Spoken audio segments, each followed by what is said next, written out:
Hey guys, this is Caleb with Northwest Roof Maintenance, and today we are out in beautiful Kelso, Washington, installing some anti-ponding on a tile roof. Now, anti-ponding, if you don't know what it is, it's essentially long metal strips that get installed on the edge of the roof near the gutter line.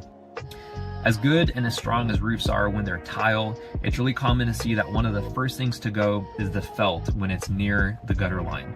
And the reason this happens is because when water is draining from the top of the roof all the way down and into the gutter, all of that moisture that rises up gets under the tile near the gutter line and it starts hitting that felt. So you might have a bunch of moisture or water droppings that are sitting on the felt, and that over time erodes and deteriorates the felt and it becomes very crumbly. When that felt paper goes, it begins to deteriorate and crumble, and it exposes the decking or the wood that's underneath the tile, and it can cause a bunch of problems like wood rot. Sometimes it leaks behind the gutter and it can damage the fascia board, which is essentially where the gutter is secured to. So this is the reason why we install anti-ponding. We install it to prevent water intrusion and water damage.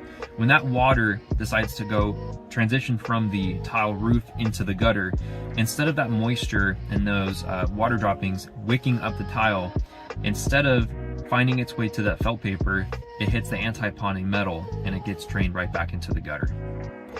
So this is what a roof looks like without anti-ponding. You have your tile here. I just went ahead and pushed these few tile up just to see what's going on underneath here. And you have your felt, which is the paper that's laid across the whole roof. And then underneath the paper or the felt, you have your decking. But this is what's going on. So all of the water that drains off of the roof drains off of the edge of these tiles. And over time, moisture and water start wicking up under the tile, and it affects the felt. As you can see here, this is very damp. We have some cracking here. We already have some felt pieces that have actually broken off.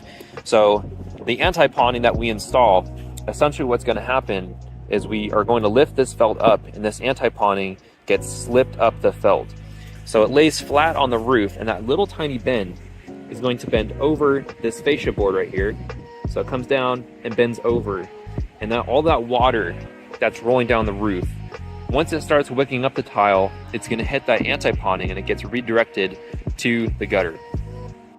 Anti-ponding is not only important for protecting the decking that's underneath the felt, but it's also important to protect the fascia board, which is essentially the board that runs horizontally across the edge of the roof. And it's also what the gutter is connected and secured to. As you can see right here, there's a slight gap that runs between the fascia board and the decking here. And water without the anti-ponding is able to, if it wicks up the tile, it drains right behind the fascia board. So the potential for the fascia board getting rotted out is very high. That's one of the other reasons that we're installing anti-ponding, is to protect the fascia board and to prevent water from leaking behind the gutter. Because as you can see here, there's a gap between the fascia board and the gutter, another chance for fascia board to become rotten. So how the anti-ponding gets installed, as you can see here, we have the whole first row of tile taken up. And what we're going to do is we're going to take those anti-ponding strips and we're going to slip it up underneath the felt, which is the paper that is laid across the roof. It lays between the decking and the felt on the roof, and it makes a nice transition into the gutter. Well, now you have a general understanding of how anti-ponding works and how it's installed, but let's go ahead and take an in-depth look and see how anti-ponding is installed by our technicians.